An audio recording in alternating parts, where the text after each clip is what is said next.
आज के इस कली युग में सच्चाई की जीत नहीं होती है, हमेशा जीत होती है गलत लोगों की, जो गलत करते हैं, झूठ बोलते हैं। अब मैं आपको बताऊंगी कि मेरे सास ससुर ने अपने फौजी बेटे का सारा पैसा हड़प लिया। 22 साल नौकरी की तो सारा पैसा दे। उससे पहले जब शादी नहीं हुई थी तो 5-6 साल की कमाई भी इनके पास गई पूरी। उसके बाद पैसे इनको देते रहे हम, घर में जितने भी हमारे पास बचते होते थे इनके पास घर देते थे, घर बनाते रहे। और इन्होंने क्या किया कि एक ही बेटे के नाम सारी ज़मीन करवा दी है, अपने पोतों के नाम, और हमें घर से कुछ नहीं दिया है। माजरा क्या है कि हम दोनों मियाँ बीवी जॉब करते हैं, इस वजह से हमें घर से कुछ वंचित रखा हुआ है, अपनी प्रॉपर्टी से भी और मकान से भी।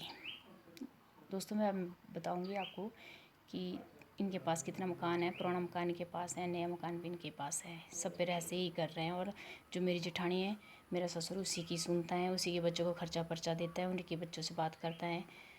और सारा हमसे जो पैसा लेते हैं वो भी उनके बच्चों के लिए ही लगाते हैं वो। ये ससुर का कमरा है, सास ससुर का, और ये कमरा जेठानी का है, और ये कमरा हमारा है। जब से शादी हुई है 20-22 साल से तो हम यहीं रह रहे हैं। और इस कमरे में इन्होंने लाइट बंद कर दी है, मेन स्विच से लाइट काट दी है हमारे कमरे की। बड़े पहले वैसे 9 साल से बिल्कुल लगातार बिजली, और इसमें कोई बिजली पानी नहीं, बिजली नहीं, कुछ नहीं। हम इसमें अपना खाना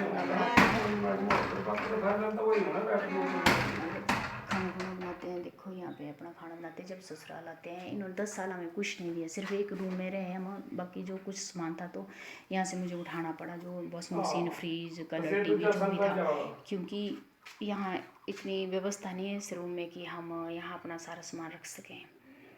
तो थोड़ा सामान यहाँ रखा है, थोड़ा मैं जहाँ मैंने ज़मीन खरीद के घर बनाया है वहाँ रखा हुआ है। और ये रही बेड, सारा कुछ इन्हीं के पास है, सारा मकान।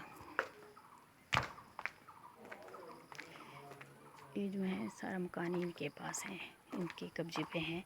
और सारा पैसा फौजी का लेके सारा पैसा हड़प कर लिया। जो पुराना मकान था वो भी इन्होंने यहाँ से उखाड़ दिया है, और उखाड़ने के बाद वहाँ भी कब्जा कर रहे हैं, और हमें अपने दादू परदादों की ज़मीन से वंचित रखा हुआ है। और ये देखो पूरा मकान के पास है, ये बड़े बेटे को दे रहे हैं। फौजी का पैसा लगाने के बावजूद इन्होंने सारा इस पे कब्जा किया रखा है। इतने बड़े मकान में से सिर्फ हमें एक रूम दिया हुआ है। ये देखिए आप, सारे घर पे खुद कब्जा किया हुआ है। फौजी का पूरा पैसा लगा के पूरा हड़प कर गए। और जब वो रिटायरमेंट आए 22 साल बाद, तो उनका जो हक था उनको दिया नहीं। एक रूम दिए, उसमें भी अंदर नहीं जाने देते। आज बिजली वाले हम अपना मीटर लगवाना चाह रहे थे तो हमें मीटर भी नहीं लगाने दिया। ये बात पुराने घर की, पुराना घर भी इन्होंने उखाड़ दिया जो दादा का बना हुआ था। ये चाचों का मकान है, और ये देखो यहाँ पुराना मकान इन्होंने उखाड़ दिया है। और बड़े बेटे के लिए सब कुछ बना रहे हैं। यहाँ मेरे हस्बैंड का भी हक है, क्योंकि दादा परदादों की ज़मीन है, तो यहाँ पे हमारा भी हक बनता है यहाँ रहने के लिए। तो इन्होंने पूरी घर पे खुद, पुराने घर पे भी खुद ही कब्जा किया हुआ है। कितने सालों से हमें 22-23 साल से वंचित रखा हुआ है इन्होंने। इस पूरे मकान पे इन्होंने कब्जा किया है, पुराने पे भी और नए पे भी। और जितने भी गुड़ हैं, कुछ भी हैं, सब पे इन्होंने कब्जा किया है अपने।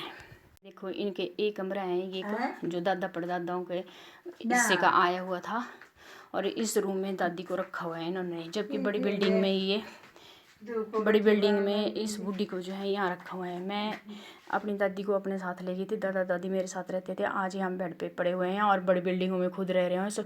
इसका बंटवारा किया हुआ है कि तीनों बेटे अलग अलग देखेंगे इसको, एक एक महीना। और वो भी जब अनाथ आश्रम सुंदरनगर चली गई थी, लंदरी दादी अपनी ता दादी सोई है। 3-4 साल लगातार हमारे पास रहे। हमने दादा दादी से कुछ नहीं लिया। अब दादी दादी से पूछ सकते हैं कि मैंने इनकी सेवा पानी की है, दादा की भी। और पैसे दादी कुछ नहीं लेना। बयान आजकल धांधलियाँ, सारी धांधलियाँ आजकल मिली भक्ति में, सारी कलयुग चली रहा है। दादी एड़ा दसा तू मैं तू हाँ आज तक लिया कुछ, या दादे ते लिया कुछ है नहीं, तू हेड़ा दसा भाई मैं तू हाँ अज तक कुछ लिया। मैं तुम्हारी सेवा पानी की कंटिन्यू रहे, चाहे तुम्हारा बीमारियां खर्चा कुछ भी आ है अज तक मैं तुम्हारे कुछ लेड़ा भाई।